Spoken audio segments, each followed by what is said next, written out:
네, 안녕하세요. 자, 이번에 우편과 금융 개정판 강의를 맡게 된 하종화 강사라고 합니다. 자, 여러분들. 자, 개정 공고도 나고, 그리고 이제 우리가 공부해야 될 분량이 정해졌으니까 여러분들 그동안 뭐 꾸준하게 공부를 해오신 분들도 계실 거고, 그리고 지금부터 새로 바뀐 내용으로 이 우편 금융 상식을 시작하시는 분들도 있겠지만, 어쨌든 여러분들 뭐 기존에 하시는 분들도 마찬가지고 지금 새롭게 시작하시는 분들도 마찬가지일 겁니다. 자, 뭐 우리가 공부해야 될 분량 그 과목들 중에 어쩌면 양이 가장 작고 양이 가장 적으면서 또 공부의 부담이 적다라고 생각하실 수도 있겠지만, 그래도 자, 공부의 양이 적다면 그만큼 또 고득점을 하기 위해서는 좀 더 꼼꼼하게 또 암기를 하시고, 그리고 또 이해를 해야 된다라는 걸 명심하시고 그렇게 준비를 하셔야 될 것입니다. 이 우편과 금융상식 여러분들 다 아시겠지만, 자, 그 1편에는 우편 상식, 그리고 2편에는 금융상식이거든요. 그 1편에 특히 이제 국내 우편, 국제 우편으로 나뉘고, 그리고 금융상식에서는 여러분들, 예금과 보험에 대한 어떤 일반적인 이론, 그리고 예금 상품, 그리고, 보험 상품들, 그렇게 여러분들 구성되어 있습니다.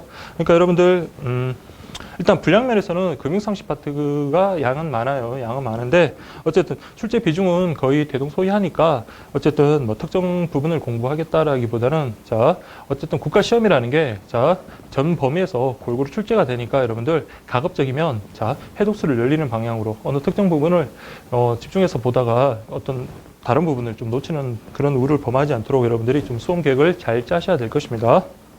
자, 일단 여러분들 그 오프라인에서는 여러분들 만나서 어떤 공부 방법론이라든지 그런 것들을 언급을 좀 드렸었는데, 이렇게 인터넷 강의를 통해서 여러분들 그 만나게 됐는데, 그때 저도 뭐 이게 어떤 확실한 해답이 있다라고 그렇게 말씀드리기는 뭐하지만, 그래도 어쨌든 뭐 고시든 공무원 시험이든 이런 시험들은 다 비슷한 유형식으로 그렇게 공부를 준비하시면 될 것 같거든요. 그래서 여러분들 많은 분들이 객관식 시험을 어떻게 대비하는지 그런 것들 제가 옆에서 쭉 살펴보고, 그리고 저도 역시 그렇게 공부를 했을 때 어떻게 효과가 있을까라는 고민을 참 많이 했었거든요.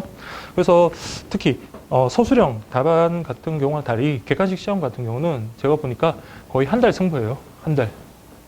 자, 아무리 머리가 좋은 분들도, 자, 오늘 뭐 복잡한 내용을 이해하고 암기를 했다 하더라도 다른 과목의 내용이 머리에 주입되다 보면 그 내용이 좀 혼란스러워지고, 또 정확하게 기억했던 거를 또 잊어버리는 경우가 많거든요. 그래서 모든 공부는 객관식 공부죠. 객관식 공부는, 자, 1개월 승부다라고 그렇게 보시면 되겠습니다. 지금은 우리가 그 1개월을 위한 준비 과정이라고 그렇게 보시면 됩니다. 그래서 우리가, 자, 여러분들이 지금 공부 시작점이 언제인지는 모르겠지만, 지금 우리가 공부를 시작했을 때 우리가 시험 치는 그 1개월 전, 뭐 사람에 따라서는 조금 다르겠죠. 개인에 따라서는 좀 다르긴 하겠지만, 그 1개월을 어떻게 계획할지 그것을 여러분들 먼저 생각을 하시고, 자, 시험 1개월이 남았는데 아직 뭐 책을 제대로 정리를 못했다, 이제 공부를 한다라고 그러면, 물론 이제 그때 1개월 동안 정말 열심히 해가지고 고득점을 받을 수는 있겠지만, 자, 시험이라는 게 어떤 열심히 공부한다고만 되는 건 아니잖아요. 특히 시험을 앞두고, 이게 학교 중간고사나 기말고사처럼 1년에 뭐 4번 있거나 그런 것도 그런 시험이 아닌 한 1년에 한 번, 특히 계리식 같은 건 2년에 한 번 있잖아요.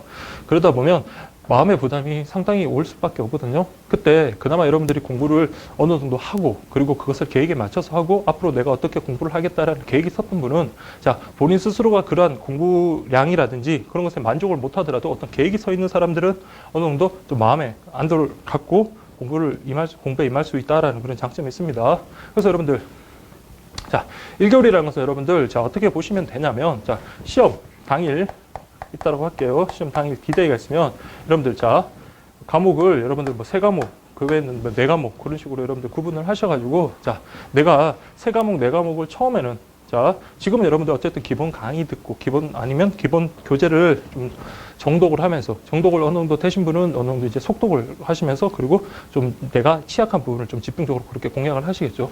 그 한국사라든지 컴퓨터 일반이라든지 어쨌든 금융상식 요 과목을 적절하게 여러분들 취약점을 잘 배분을 하셔가지고 공부를 하신데, 자, 1개월을 남겨놓고는, 자, 내가 이 15일 동안 이 3과목을 한번 다시 제대로 돌리겠다. 그리고 여기 7일 뭐 6일, 뭐 요거는 여러분들 그 능력에 따라 좀 공부량에 따라서 다르니까 일반적으로 여러분들 이런 식으로 이해도 그다음 점점 요 날짜가 점점 기간이 짧아지겠죠. 그러니까 책 읽는 속도가 점점 빨라지고 내가 이제 확실하게 아는 것들은 눈으로 한 번만 봐도 그냥 여러분 지나칠 수가 있잖아요. 그래서 여러분들 뭐 한 3, 4일 정도, 한 3일. 자, 이런 식으로 뭐 3회도. 그리고 뭐 그 전날에는 한 몇 시간이면 충분히 다 볼 수 있는 정도로 여러분들 공부를 좀 그렇게 준비를 하셔야 됩니다.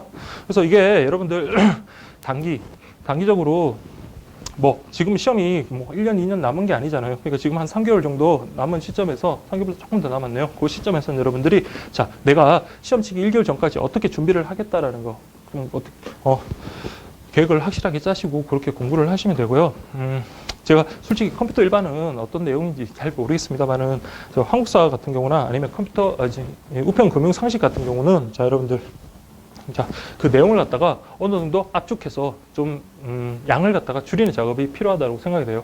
자, 이걸 우리가 처음에 읽을 때처럼 그렇게 정독을 해서는 자, 이 짧은 시간 내에 절대 완성을 할 수가 없습니다.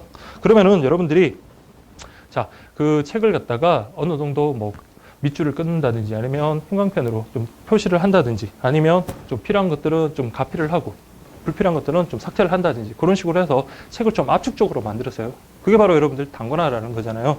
그러니까 뭐 단권화가 꼭 필요 없다라는 분들도 있고 단권화가 좀 필요하다라는 분들도 있는데 저 개인적으로는 자, 많은 양의 그 과목을 공부해야 될 때, 많은 책의 분량이 많을 때는 단권화 했을 때 그 마음의 안정이 되는 게 되게 도움이 많이 됐던 것 같아요. 시험장에 가서도 자, 뭐 기본 교재, 문제집 중에서 내가 이 문제 모르는 거 표시했다 시험장에서 봐야지라고 몇 권의 책을 가져갔다라고 봤을 때 여러분들 그 우왕좌왕하면서 찾다가 보면 여러분들 시간도 많이 걸릴 뿐더러 마음의 안정이 안 되거든요. 그러니까 내가 잘 모르는 것들, 그런 것들을 뭐 책에다가 한 권의 책에다가 모든 것을 넣을 수도 있고 아니면 노트에다가 모든 것을 정리할 수도 있고 아니면 포스트잇 같은 거 그런 걸 이용해 가지고 내가 암기가 잘 안 되거나 헷갈리는 부분들은 내가 시험장에서는 요걸 꼭 반드시 가지고 와서 봐야겠다라고 싶은 것들은 그런 것들을 자, 요 시기 동안에 여러분들 어느 정도 작업을 하고 물론 지금부터 작업을 해야겠죠. 지금부터 작업을 하고 시험 당일에 가까워질수록 그 양을 점점 줄여 나가는 그런 작업을 여러분들이 하시면 될 거라고 생각이 듭니다. 그래서 이건 하나의 방문론에 지나지 않는데요. 근데 많은 분들이 그렇게 지금 신림동이나 노량진에서 그렇게 공부를 하고 계시더라고요. 그래서 여러분들도 처음 이제 공부를 하시는 분들은 자, 그런 방법이 있으니까 그런 것들을 여러분들 좀 한번 곰곰이 한번 생각해 보시고 그렇게 하시면은 분명히 한 6월, 7월 정도 날씨가 무더워졌을 때 여러분 마음이 분명히 불안해질 겁니다. 내가 공부를 해놓은 거 이게 그런 것이 별로 없는 것 같기도 하고 그리고 다른 그 수험생들에 비해서 내가 많이 뒤처지는 것 같기도 하고 그리고 날씨도 여러분들 공부하는데 또 악영향을 미치잖아요. 그러니까 이런 식의 마음의 안정을 가질 수 있는 방법. 그러니까 공부 외적인 것들은 가급적이면 신경을 안 쓸 수 있도록 제거하는 방법인데 그 중에서 요 단권화도 하나의 방법이 된다라고 생각이 되고 그리고 요 계획을 짜는 거 그게 중요하다라고 그렇게 생각이 듭니다.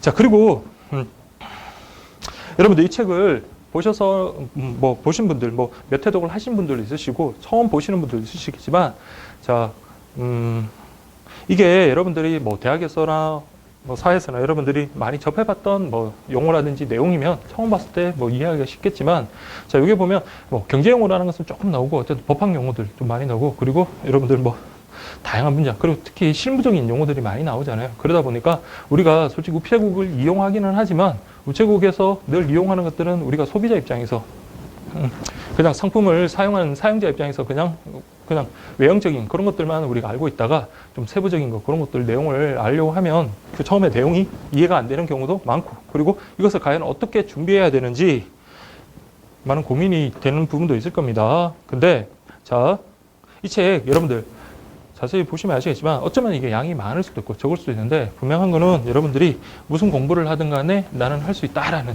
자신감을 가져야 돼요. 자신감이 정말 시험의 절반인 것 같습니다. 자, 어떤 인터넷상에서 지금부터 공부하시는 분들 그냥 포기하세요라는 그런 뭐 학생 댓글이 있다. 그거 절대 무시하시고 그런 분들은 자, 너네들 공부하지 마라. 나는 공부할 테니 라는 정말 그런 악의적인 댓글이니까 그런 거 절대 신경 쓰지 마시고 제가 감히 말씀드리건데 자, 컴퓨터 일반은 솔직히 잘 모르겠습니다. 그렇지만 한국사랑 우편금융 같은 경우는 지금 이 시간부터 정말 열심히 공부하시면 정말 충분히 가능성이 있다라고 보거든요. 그러니까 처음에 여러분들 진도가 안 나가더라도 조금 뭐 물론 고민은 되시겠죠. 근데 너무 좌절하거나 방황하지는 마시고 분명히 처음 이 책을 처음부터 끝까지 다 보신 분들 다음에 다시 처음부터 보실 때는 분명히 그 시간이 단축되고 그리고 그 내용을 이해하기가 쉬울 겁니다. 앞에서 우리가 배우는 어떤 개념들, 그런 법률 용어들이라든지 경제 용어 이런 것들이 나오더라도 그게 이해가 잘 안 되더라도 완벽하게 이해를 하지 못하더라도 여러분들 끝까지 돌아간 다음에 다시 보면 이게 계속 책이 어느 정도 연관적이고 유기적으로 연관되어 있기 때문에 그것을 이해하는데 도움이 참 많이 되거든요. 그래서 어떤 책이든지 그 책은 처음부터 끝까지 보고 그리고 처음부터 끝까지 보면 계속 해독수를 늘리면 늘릴수록 그게 훨씬 더 여러분들 이해하기가 수월하고 그리고 또 암기가 훨씬 더 수월해지거든요. 그렇게 좀 보시면 되고 그리고 많은 상품들이라든지 그리고 어떤 내용들을 비교하는 것들이 있잖아요. 그러니까 어떤 종류가 여러 개 있으면 그 내용들이 나와 있는 건 절대 그것은 하나씩 보면은 여러분들 그 시험장에서는 큰 도움이 안 됩니다. 가급적이면 자, 한 번에 양쪽을 비교하면서 볼 수 있는 그런 작업을 여러분들이 해야 되고 근데 그런 작업을 여러분들이 하시기에는 시간적 여유가 별로 없으시잖아요. 지금 뭐 지난 겨울부터 지난 가을부터 꾸준하게 해오신 분들이야 계속 뭐 어느 정도 정리가 나름 정리가 되신 분도 있겠지만 자 그렇지 못하신 분들 지금부터 시작하시는 분들은 자 가급적 제가 도와드릴 테니까 그 내용들을 그런 식으로 좀 뭐 비교 정리하면서 그 내용을 이해하고 암기하시면 분명히 여러분들 그 시간을 많이 단축시키고 수험장에서도 큰 힘을 많은 도움이 될 것입니다. 큰 힘을 발휘하고 많은 도움이 될 것이니까 그렇게 여러분들 좀 따라와 주시면 고맙겠습니다. 예, 어떤 뭐 소설이 길었는데 어쨌든 제가 저 우편금융 이 인터넷 강의는 지금 처음이고 계속 여기서 저 오프라인 강의를 했었거든요. 오프라인 강의를 하면서 그 많은 분들이 의외로 좀 그런 부분에 대해서 많은 질문을 하시더라고요. 그리고 대부분 분들이 자, 기존에 어떤 다른 공부를 하면서 이 우편금융 계리직 시험을 준비하시는 분들이 물론 있긴 있겠지만 처음 이제 공부를 손을 좀 뗀 지 한참 후에서야 계리직 공부를 시작하시는 분들이 꽤 있으시더라고요. 그러다 보니까 어떤 뭐 공부 방법론이라든지 시험 준비 요령이라든지 그런 것들을 좀 조언을 했으면 한다는 그런 좀 부탁을 하시길래 어쨌든 우리 인터넷 강의를 들으신 분들도 조금이나마 좀 뭐 참조가 좀 되었으면 하는 바람에 일단 그렇게 말씀을 드렸고요. 그리고 여러분들 많이 궁금해 하시는 것들 중에 하나가 자, 기존의 책을 가지고 있다가 이번에 개정된 책을 갖다가 뭐 구매를 하신 분들도 있으시고 기존의 책에다가 제가 올려드렸던 그 추록으로 그렇게 공부를 하시는 분들도 있으신데 자, 기존에 가셨던 분들은 뭐가 장점입니까? 다른 사람보다도 훨씬 더 공부를 많이 한 그런 장점은 있죠. 그리고 바뀐 부분에 대해서 자, 훨씬 더 기억을 잘 할 수가 있습니다. 근데 새롭게 공부를 하시는 분들은 이 바뀐 내용이 자, 기존의 내용인지 아니면 처음부터 이 내용이 있었는지 잘 모르는 경우가 많거든요. 근데 그게 꼭 뭐 이게 이렇게 바뀌었다라는 것을 반드시 알 필요는 없겠지만 저희 때는 그랬거든요. 다른 시험에서는 자, 바뀐 내용은 그것은 무조건 현찰이라고 그랬어요.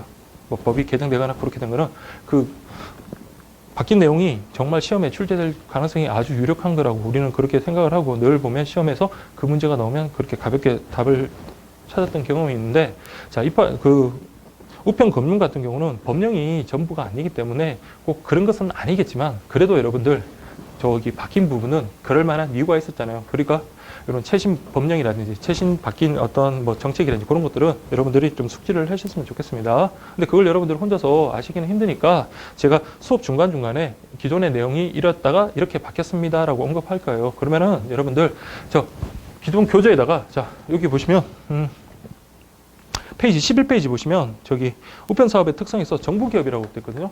정부기업. 근데 기존 교재에서는 뭐라고 되어 있냐면 국가기업이라고 되어 있단 말이에요. 그럼 여러분들이 단순히 그냥 정부기업이라고 달달 외웠는데 달달 외웠어요. 근데 이게 기존에 국가기업이다 나오면 여러분들 많이 헷갈릴 수도 있잖아요. 그러니까 여러분들이 이게 기존에는 국가기업인데 이번에는 정부기업으로 바뀌었구나 라는 식으로 그런 식으로 여러분들이 좀 하시면 되고 그 다음에 뭐 대금교환 같은 경우 요금이 바뀌었다라는 거 그런 거는 여러분들 정말 중요하잖아요. 그러니까 여러분들이 과거에 있던 내용이랑 지금의 내용이 바뀐 것 중에 중요한 것들은 수업 시간에 언급을 할 테니까 그건 여러분들 가필이나 그런 것들 통해 가지고 반드시 좀 체크를 해 주십시오. 바뀐 부분만 아는 것보다 뭐에서 뭐로 바뀌었다, 왜 바뀌었다, 아니면 바뀐 게 뭐 바뀐 수치라든지 그런 것들을 정확하게 이렇게 아는 게 여러분들 그 암기하는 데도 도움이 많이 될 거니까. 그리고 지문에서도 마찬가지. 기존에 바뀌기 전에 어떤 금액 같은 거 있잖아요. 그걸 갖다가 우리 지문에다 내놓으면 여러분들 한눈에 캐치할 수 있는 그런 가능성이 높으니까 어쨌든 간에 수업 시간에 그런 것들은 여러분들 반드시 좀 체크를 해 주시기 바랍니다. 그건 제가 언급을 해 드리겠습니다. 예, 어쨌든 여기 우편 금융 상식과 관련해 가지고 지금 뭐 처음부터 지금 문제를 이렇게 내용을 쭉 보면 기존의 책과 내용 중에 바뀌었던 게 우편 쪽에 여러분들 좀 새로운 제도들이 좀 들어왔어요. 그 새로운 제도들은 반드시 좀 꼼꼼하게 수업 시간에 좀 체크를 할 거고요. 그리고 이 인터넷 강의도 지금 오프라인 강의와 마찬가지로 가급적이면 자, 모든 내용들을 다 다루고, 그리고 여러분들이 암기는 여러분들의 어느 정도 일정 부분 여러분들의 몫이지만 그 내용을 이해시키는 부분은 저희 강사인 제 몫이라고 생각을 하고, 그 부분에 대해서는 여러분들한테 최대한 좀 이해시킬 수 있도록 그렇게 노력을 하겠습니다. 그리고 암기 요령이라든지 그런 것들도 가급적 제가 할 수 있는 한 그렇게 도움을 드릴 수 있도록 하겠습니다. 예. 그렇게 보시면 되고요. 그 다음에 지금 또 여러분들 중에 많은 또 그 질문 사항 중에 하나가 지금 그 중간에 그 우편 뒤에도 우편법과 관련된 어떤 그런 법령들, 그리고 뒤에 예금 보험 관련해서 또 법령들이 있는데 그걸 과연 어떻게 준비할 것인가라는 그런 질문들이 좀 들어왔거든요. 자, 그런 법령에 대해서는 여러분들 너무 신경을 안 쓰셔도 될 것 같아요. 법령이라는 거는, 자, 모든 기본 법령이 들어가는 기본 교재 같은 경우는 자, 법령을 바탕으로 합니다. 자, 이것을 임의적으로 어떤 한 사람이 모든 이론을 정립할 수는 없는 거잖아요. 가장 기본 골격이 되는 것은 법, 그리고 명령 같은 어떤 화법들, 그런 법령이 가장 기본이 되고, 거기에 법령에 나와 있지 않은 것들은 어떻게 할까요? 그때는 학자들의 견해를 물어봅니다. 그래서 학자들의 견해, 학자들이 이제 그때서는 이제 법률의 어떤 법령의 어떤 간극을 메우기 위해서 어떤 이론적으로 그것을 커버를 하고, 그리고 이제 정말 이 우편 금융 같은 경우는 실무적인 내용이잖아요. 그래서 지금 우체국에서 실시하고 있는 어떤 실무적인 내용들, 상품들, 서비스들, 그런 것들을 이제 구성해가지고 한글에 책이 된 거거든요. 그렇기 때문에 법령 같은 경우는 내가 따로 공부를 해가지고 그 많은 양을 공부해서 다 암기하겠다, 그렇게 하는 거는 좀 무리인 것 같고, 지금 교재에도 나와 있지만 제가 어느 정도 굵은 글씨랑 밑줄로 그렇게 처리를 했거든요. 그러면 그거 위주로 여러분들이 공부를 하시면 되겠습니다. 그리고 공부와 여러분들 어느 정도 좀 내용을 보고 내용을 공부를 한 다음에 법령을 한번 저기 굵은 글씨 위주로 그렇게 굵은 글씨랑 밑줄을 미친 거 위주로 한번 보시면, 아, 이게 이런 식의 흐름, 이런 법령을 교과서에서는, 교재에서는 이런 식으로 표현을 했구나, 이게 이런 내용이었구나라는 것을 아실 수 있을 겁니다. 그래서 법령을 암기하려고 하시지 마시고 시간이 날 때마다 그냥 법령을 한번 중요한 것 위주로 그렇게 한번 읽어보세요. 읽어보시면 그 내용을 이해하는 데 도움이 많이 될 거고, 그리고 교재에도 그 법령의 내용이 그대로 소개된 것들 많잖아요. 그런 것들 위주로 보면 몇 번을 보게 되는 거니까 그런 법령들을 좀 정확하게 보시면 되고, 그리고 법령에서 법령 문제가 나온다면 그 출제자, 법령을 갖다가 내는 출제자는 자, 패턴이 거의 좀 비슷하거든요. 그래서 어떤 것을 바꾼다라는 거, 그런 거 제가 언급을 좀 해드릴 테니까 법령에 대해서 너무 부담을 가지지 마시고 일단 이 기본 교재에 있는 내용 위주로 그렇게 충실하게 공부를 하시면 되겠습니다. 예, 그렇게 법령 고온 그렇게 해결을 하시면 되고요. 그 다음에 가급적이면 자, 교재도 많이 봐야 되겠지만 자, 실전 시험, 우리는 시험으로서 평가를 받는 거잖아요. 내가 아무리 내용을 많이 안다 하더라도 자, 우리 객관식 답안지에 그 답을 마킹을 제대로 못 해버리면 점수는 안 나오는 거잖아요. 그래서 여러분들이 자, 그 다른 시험과 달리 이 계리식 같은 경우는 여러분들이 어떤 모의고사라든지 어떤 실전 문제 푸는 연습을 좀 많이 안 하시는 걸로 알고 있습니다. 그러다 보니까 여러분들이 자, 기존의 어떤 문제집을 풀 때, 즉 우리가 보통 문제집은 어떻게 풉니까? 한 단원 끝나고 뭐 푸시는 분들도 있고, 그다음에 이론 내용을 다 공부하시고 문제집을 푸시는 분들도 있고 한데, 근데 그 문제집이라는 게 어느 정도 자, 패턴이 정해져 있잖아요. 비슷한 문제들이 계속 순서대로 나오다 보니까 그 문제를 풀 때 자기 실력이랑 실전 모의고사처럼 어떤 범위가 자, 전 범위에서 나오는 그런 문제들이랑은 좀 약간 그 자신의 그 문제집 풀 때랑 모의고사 풀 때의 어떤 성적이 좀 다를 수가 있거든요. 모의고사 성적에 너무 집착은 하진 않대. 그렇지만 그런 실전 연습은 필요하다는 거, 그거 여러분께 반드시 좀 말씀드리고 싶습니다. 어쨌든 우리는 그 객관식 시험으로 그걸로 평가를 받는 거기 때문에 그 실전 연습을 좀 게을리하시지 마시고, 그렇다고 뭐 모든 모의고사를 뭐 구매해라라고, 구매해서 풀어라라는 그런 내용은 아니고, 어쨌든 가급적이면 뭐 문제집을 통해든 아니면 좀 제가 뭐 자료를 올려드리든 해가지고 가급적 그 모의고사 연습을 좀 할 수 있도록 그렇게 하도록 하겠습니다.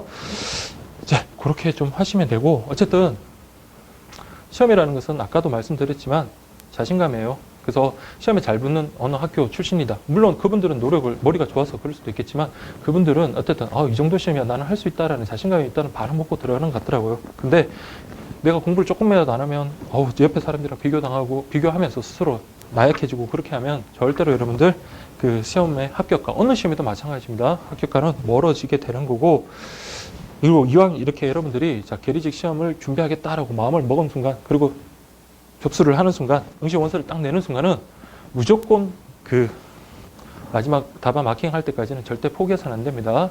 자, 경쟁률이 뭐 몇백 대 1 하더라도 이번에 9급 공무원 시험 여러분들 그 결실 보셨잖아요. 그 결실뿐만 아니라 그 무늬만 그 수험생인 분들도 상당히 많거든요. 그거는 뭐 사법시험이든 행정고시든 주로 뭐 좀 수준 높은 어느 정도 시험에서도 늘 있는 일이거든요. 그렇기 때문에 그 경쟁률, 물론 경쟁률이 많이 부담이 될 수는 있겠지만 그게 너무 여러분들 집착하지는 마시고 다만 자, 다른 것에 흔들리지 말고 내가 목표한 바, 내가 계획된 거 그대로 그렇게 실현하시면 됩니다. 정말 자, 제가 진도가 느려. 그래서 국사, 한국사 내가 정말 이제 시작한다라고 생각되시는 분들은 자, 한국사 강의를 내가 하루에 15개 내지는 20개 정도 듣는다는 각오로 그렇게 공부를 하셔야 돼요. 정말 재밌는 영화도 재밌는 TV도 여러분들 서너 편 보고 나면 머리도 아프고 어지럽고 그러잖아요. 근데 눈도 아프고. 근데 그런 강의를 15개, 20개 듣는다는 거 아무리 2배속으로 보고 그렇게 한다 하더라도 그게 힘들다는 건 잘 아는데 근데 그런 각오로 여러분들 자, 남은 기간 동안 하시면은 지금부터 시작하시는 분들도 정말 자신 있게 말씀드리지만 이 계리직 시험은 합격하실 수 있을 겁니다. 제가 뭐 새롭게 공부 안 하시는 분들 새롭게 하시라고 그렇게 유인하는 건 아니고 제가 말씀드렸지만 객관식 시험이라는 게 어쨌든 지난 겨울에 이 뭐 관련된 내용들을 암기하신 분들도 지금 그 기존의 경쟁자들보다 공부의 양을 줄이거나 공부 시간을 좀 작게 잡는다면 어느 정도 또 추월이 되고 그 간격이 많이 좁혀지거든요. 그렇기 때문에 여러분들은 자, 지금 만약에 시작하시는 분들은 절대 흔들리지 마시고 그리고 이제 공부할 수 있는 환경을 좀 조성을 해가지고 공부에 좀 전념할 수 있도록 그렇게 하셨으면 좋겠습니다. 예, 공부에 전념할 수 있는 환경이라는 게 뭐 다른 데 신경 안 쓰는 거죠. 그러니까 공부하면서도 집안일 걱정해야 되고 그다음 뭐 애인 걱정해야 되고 친구 걱정해야 되고 그러면 공부는 어느 정도 효율성 측면을 따져볼 때 분명히 그것은 좀 그 성과가 나오기가 좀 힘들더라고요. 그래서 주변에서 불합격한 친구들 보면 그 마지막 한 달, 2달 때 마음이 좀 흔들리면서 나중에 시험 결과를 받아보고 되게 후회를 하더라고요. 1년을 잘해오다가 마지막 한두 달 때 좀 흔들리는 친구들은 오히려 좀 시작이 늦더라도 마지막 한두 달을 정말 열심히 하는 친구들에 비해서 좀 합격률은 좀 떨어지는 것 같더라고요. 그래서 여러분들이 절대로 포기하지 말고 그리고 정말 포기할 것 같으면 지금 그냥 포기하시고 그냥 다른 뭐 일선의 다른 일을 하시든지 그렇게 하시는 게 맞는 것 같아요. 그래서 여러분들 우리가 지금 이런 시험에 이제 응시하겠다라고 마음을 먹었다면 지금부터 정말 계획을 짜고 여러분들 열심히 그렇게 달려가시기 바랍니다. 아시겠죠? 예. 아, 그리고 여러분들 여기 관련되는 어떤 교환 자료 같은 거 필요한 것들은 제가 정리한 것들은 여러분들 인터넷 사이트 그 담당자 관리자분들 통해 가지고 그렇게 올려드릴 테니까 그걸 좀 참조해 가지고 수업 시간에 좀 활용하시면 될 겁니다. 예, 그렇게 보면 그렇게 이제 뭐 제가 뭐 주제 넘게 뭐 드리고 싶은 말씀은 다 드렸고 중간중간에 지금 오프라인 하면서 수험생과 지금 교감을 좀 어느 정도 나누고 있으니까 뭐 그분들을 통해서 듣는 거라든지 아니면 온라인상에서 좀 듣는 것들 그런 것도 궁금한 사항 같은 거는 제가 좀 다시 좀 언급할 수 있도록 그렇게 하겠습니다. 예.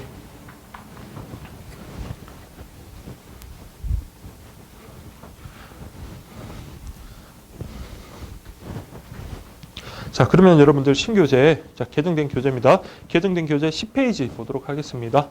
자, 챕터 1, 총론이라고 되어 있네요. 그래서 어느 책이든 여러분 총론이라는 게 여러분들 뭡니까?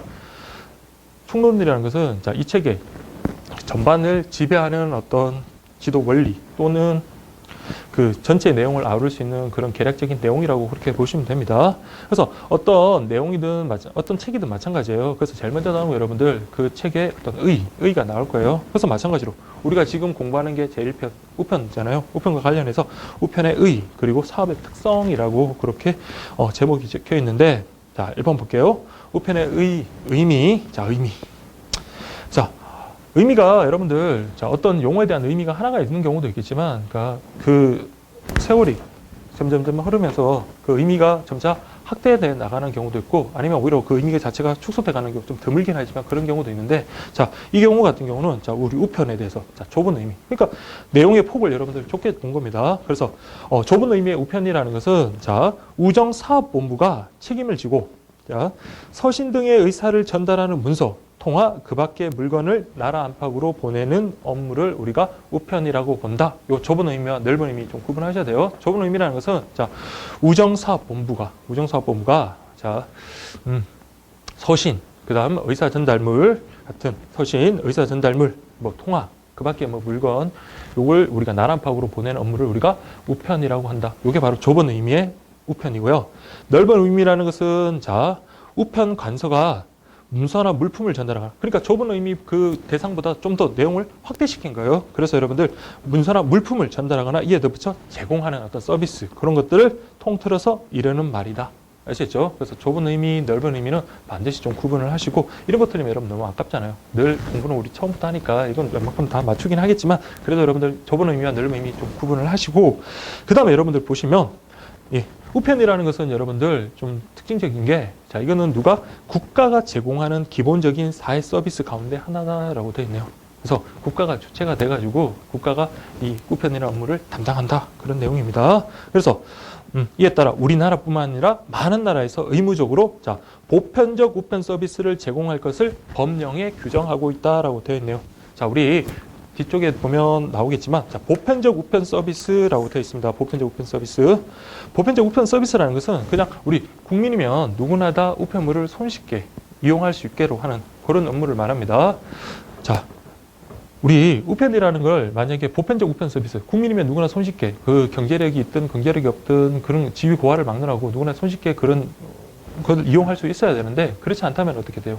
요금을 우리 경제적 약자가 이용할 수 없을 정도로 고액으로 한다든지, 그다음 뭐 상간 오지라든지, 그리고 어떤 뭐 특정 지역에 대해서는 우편 뭐 업무를 안 한다든지, 그렇게 되면 국민 전체가 이용할 수 있는 그런 우편 업무가 되지 않는 거잖아요. 그래서 우리 우편에 대해서는 국가가, 그러니까 이게 국가가 이것을 경영하고 시행하는 이유가 뭡니까?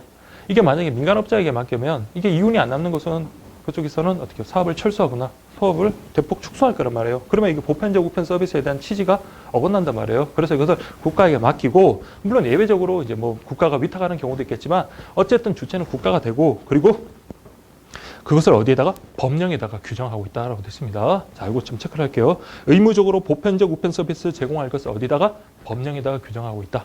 그래서 여러분들 이걸 자, 법령에다 규정함으로 인해서 어떤 뭐 그 담당 뭐 미래창조과학부 장관, 어쨌든 뭐 장관이 바뀌든지 아니면 우정본부장이 바뀌든지, 이런 그 리더가 바뀔 때마다 이런 사업을 대폭 축소하거나 그렇게 할 수 없게끔 법령에다 명시적으로 규정을 해놓는 겁니다. 예, 그렇게 보시면 되고요.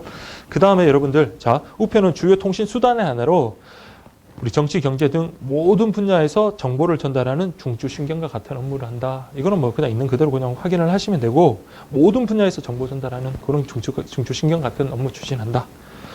그리고 여러분들, 다만 서신이나 물건 같은 경우는 뭐예요? 눈에 보이는 거잖아요. 서신, 편지, 그리고 물건 같은 경우는 눈에 보이는 그런 거니까 이거는 실체를 전달합니다. 그러나 우리가 보내는 뭐 문자, 메시지, 그리고 뭐 카톡, 뭐 이런 것들은 어때요? 어떤 정기적인 방법으로 정보를 전달한다라는 점에서 이런 전기통신하고 우편은 다르다는 거, 이런 거는 여러분들 한번 보시면서 좀 의미를 이해하시면 굳이 암기를 안 하셔도 충분히 맞출 수가 있는 겁니다. 그 다음 여러분들 보시면 페이지 11페이지 한번 볼게요. 페이지 11페이지죠. 그럼 우편 사업의 특성은 뭔가라고 한번 볼게요.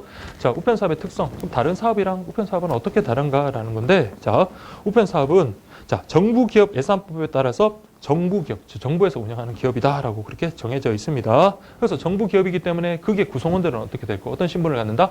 공무원의 신분을 갖는다. 국가 공무원일 뿐만 아니라, 그리고 아까 말씀드렸지만 사업의 전반을 자, 어떤 한 사람의 어떤 임의대로 그렇게 바꿀 수 없도록 법령에다가 규정하고 있기 때문에, 자, 아무리 우정사업본부장 아니면 미래창조과학부 장관이 자기 마음대로 하려고 해도 그런 법령을 따라야 되는 거잖아요. 그렇기 때문에 사업 그 경영상의 어떤 많은 제약을 받습니다.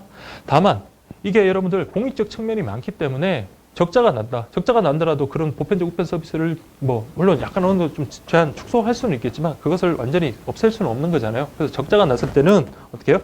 다른 회계에서, 그러니까 이쪽에서 구멍 난 걸 다른 회계에서 지원을 받을 수 있다라는 겁니다.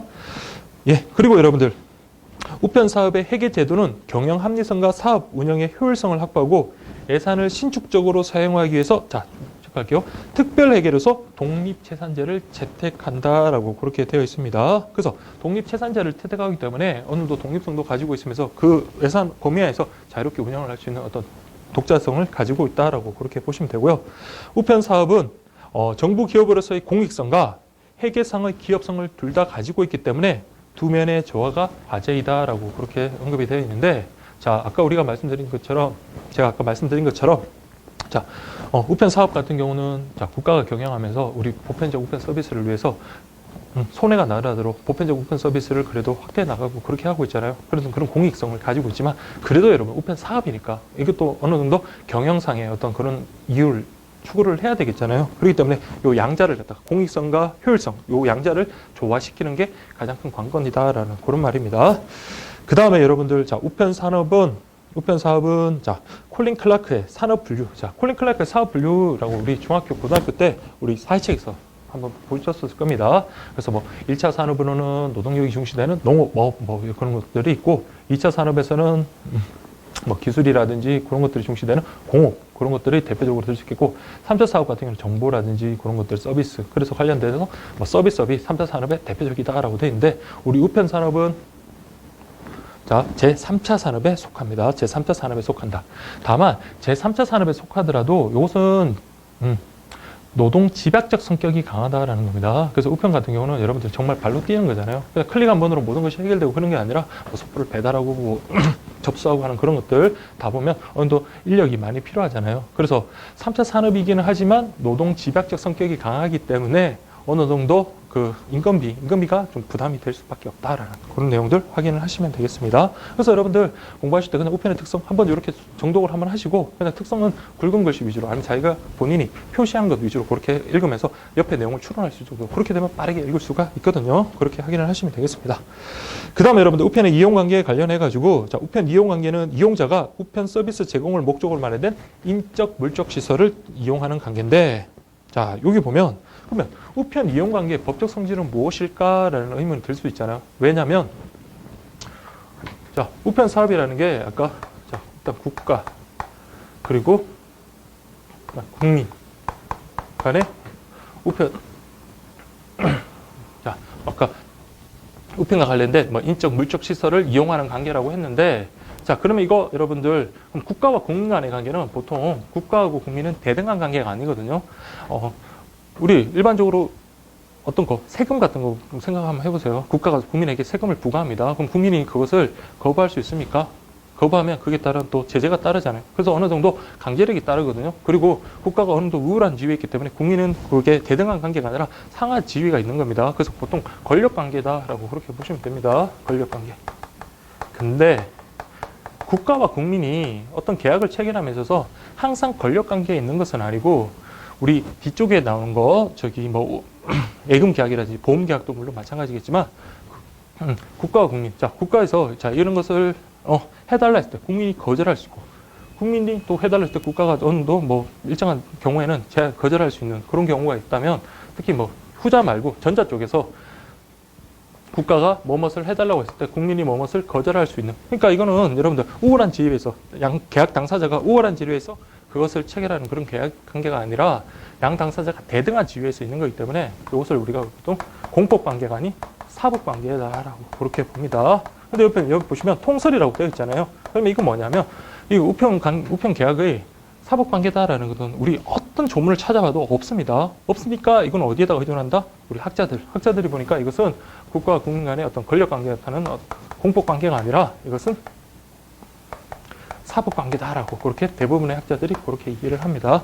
그러면 우리 우편검증원 여러분들 어려울 게 없는 게, 다 우리 나오는 것들은 자, 뭐 보험계약, 예금계약, 법적 성질은 다 사법관계거든요. 그러면 이 사법관계와 공법관계 구분하는 이유가 뭐냐?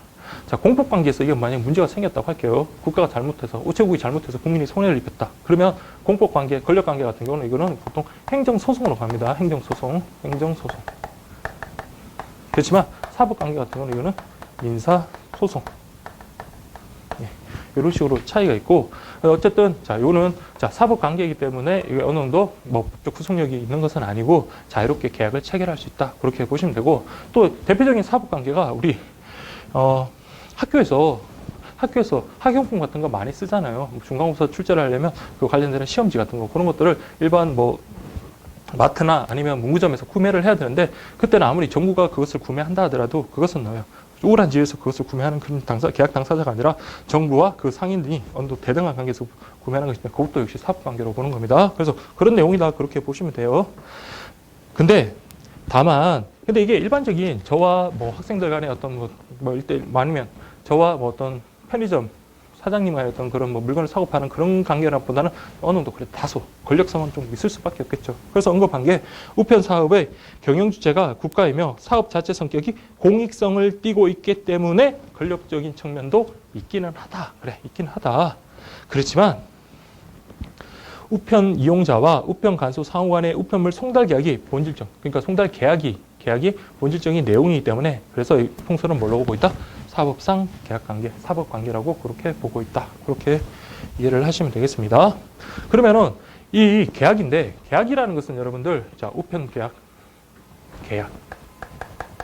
계약이라는 것은 원래 A라는 사람과 B라는 사람, 뭐 이게 뭐 법인, 회사도 될 수 있겠고 정부도 될 수 있긴 하지만, 자, 어쨌든 A와 B가 있을 때 계약이라는 것은 A는 자, 뭘 팔려고 그러고 B는 뭘 사려고 하잖아요. 그때 사고 파는 것의 어떤 그 의사, 뭐 금액이라든지 수량이라든지 그런 것들 의사의 합치가 있을 때 계약이 성립하는 거잖아요. 그때 이게 합치가 있어야 되는 겁니다. 의사의 합치.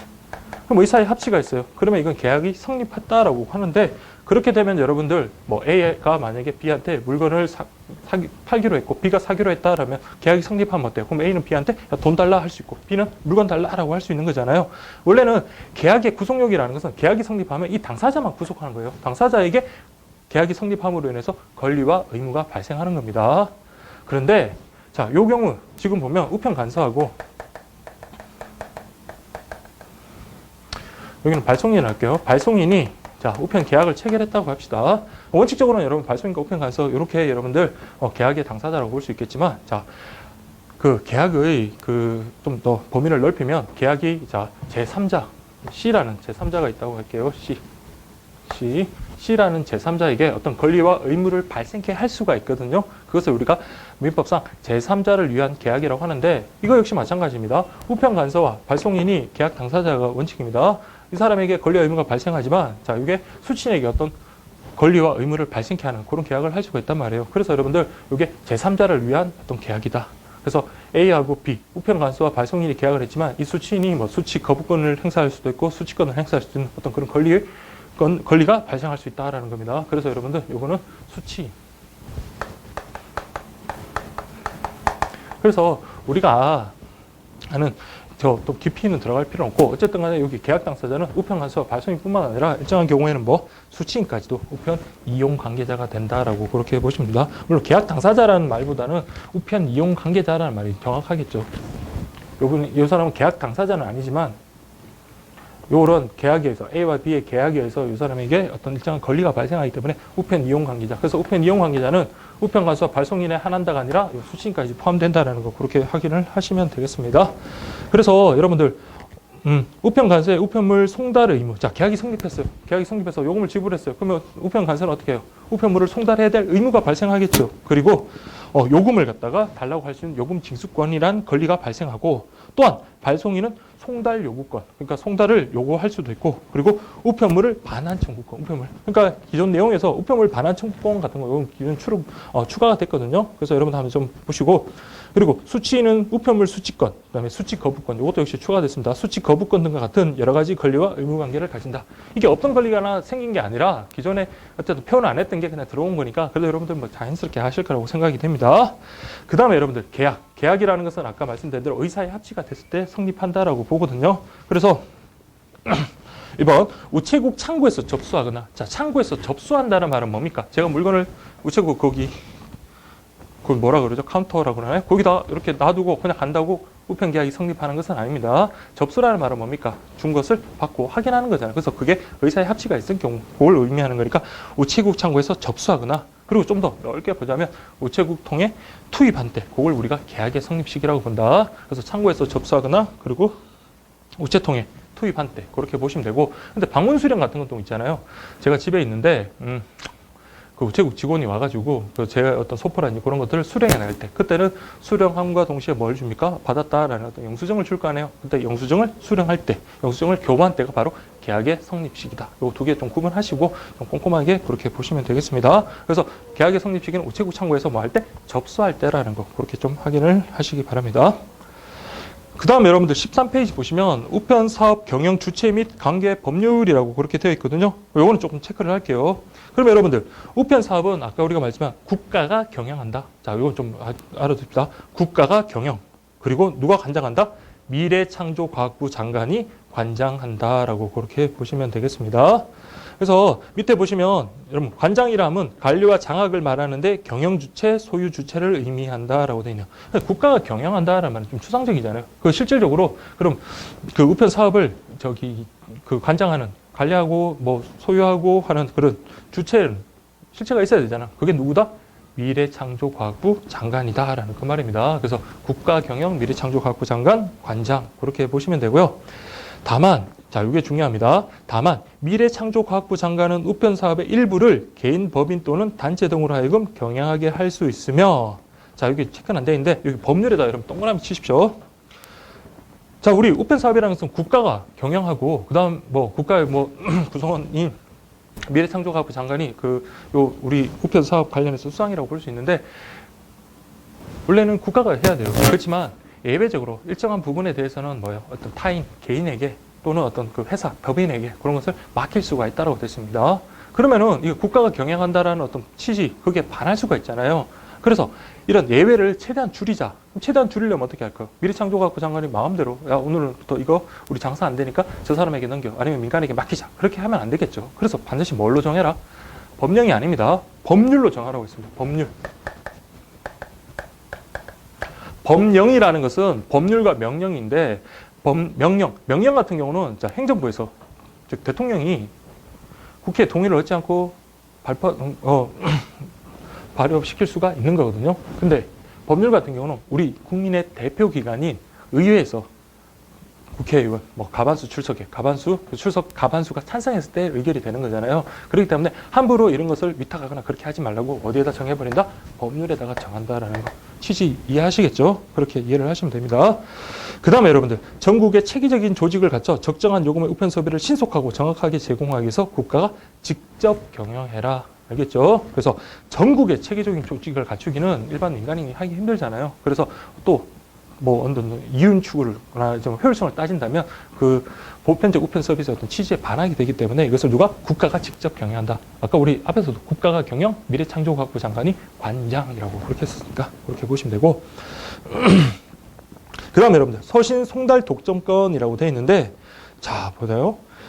우리 우편법 제2조 2항에서, 자, 이거는 여러분들 앞으로 계속 해독수 늘리면서 이제 조문을 볼 건데 한번 처음이니까 읽어볼게요. 누구든지 1항 및 5항의 경우를 제외하고는, 자, 타인을 위한 서신의 송달 행위를 업으로 하지 못하며 라고 되어 있네요. 서신 송달은 타인, 개인이 할 수 없다라는 것을 명확하게 규정하고 있고, 자기의 조직 또는 계통을 이용해서, 봐요. 내가, 그러니까 유통 회사를 가지고 있다고 할게요.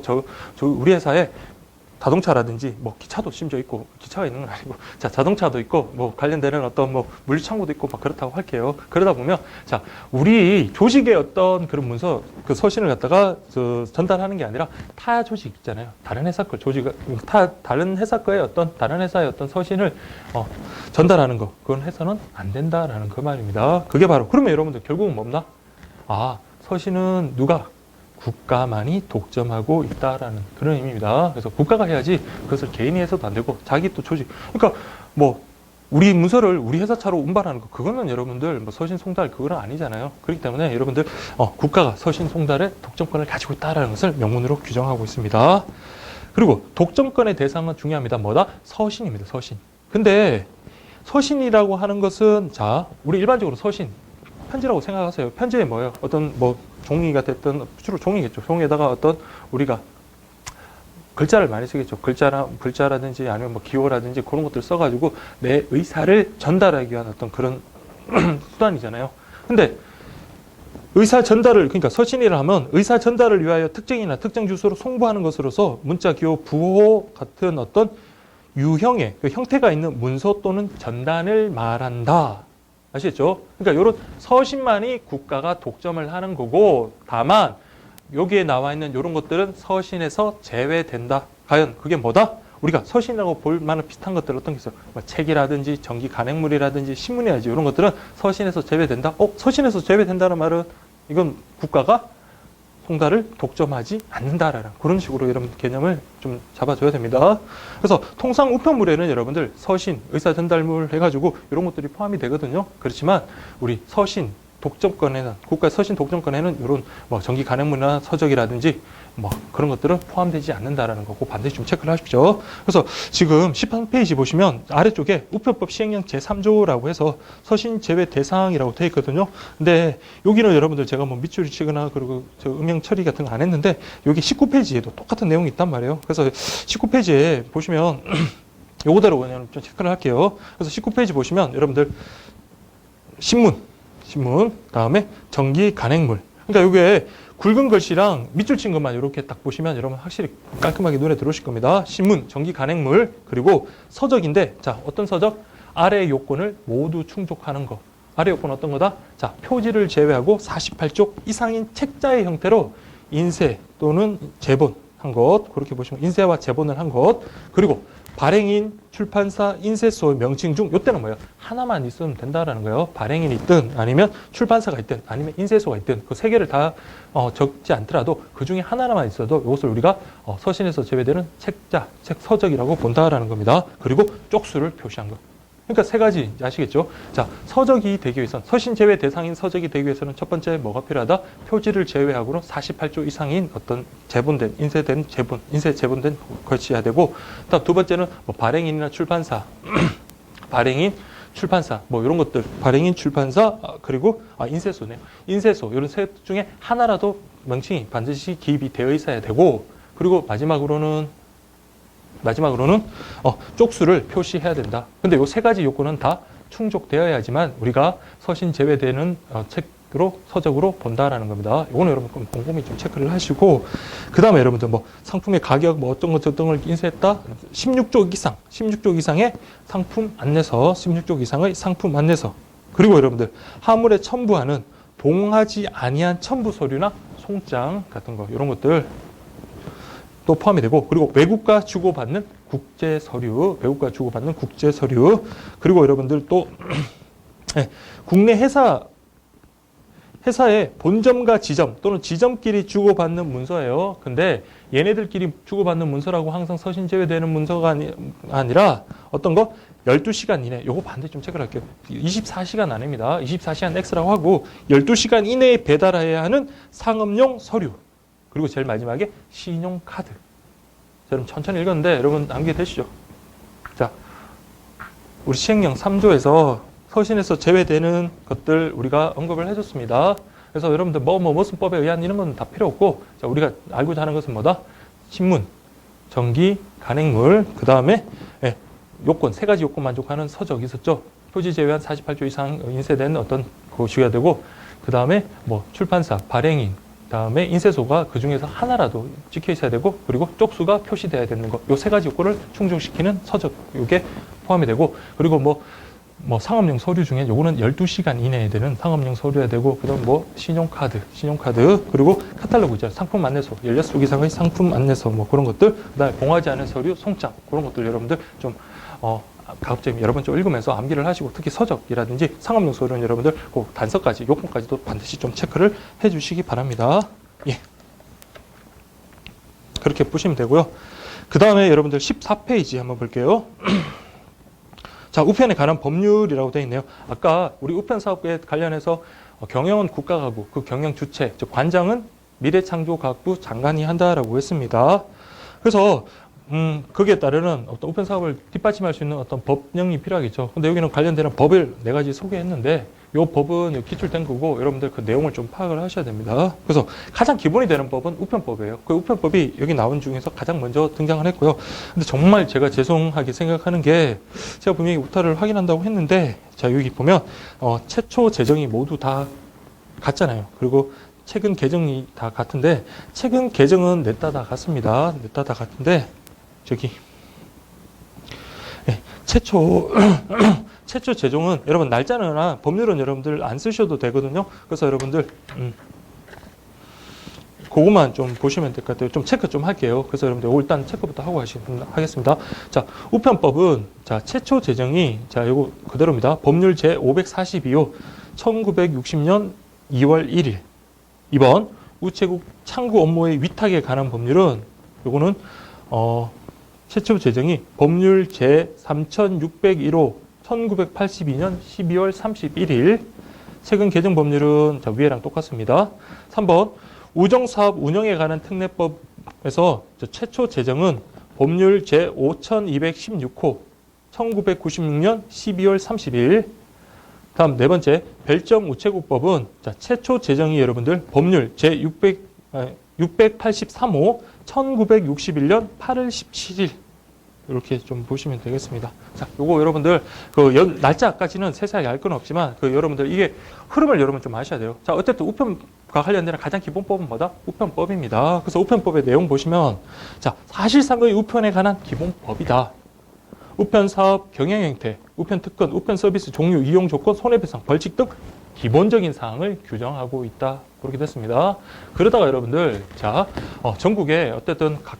전국에 어쨌든 우체국, 이게 그 당시 뭐 우체국이 전국에 있을 수는 없잖아요. 그래도 어쨌든 전국에 우편 이용을 할 수 있도록 하기 위해서 그 국가 재정으로는 좀 감당이 안 되니까 여러분들 자 별정 우체국이라는 것을 만듭니다. 그 근거가 됐던 법률이 별정 우체국법입니다. 그래서 우편법 다음에 보시면 예, 별정 우체국법 1961년입니다. 그 연도 정도만 좀 체크를 할게요. 61년. 자, 이 법은 개인이 국가의 위임을 받아 운영하는 별정 우체국의 업무, 직원 복무, 급여 등에 대한 사항을 규정한 법령이다. 그래서 별정 우체국은 우체국이 없는 지역의 주민이 불편. 그러니까 우체국 없는 곳에 개인에게 위탁을 한 거예요. 그래서 그 개인이 그 시설을 지어놓고 우편 업무를 합니다. 그리고 금융 업무까지.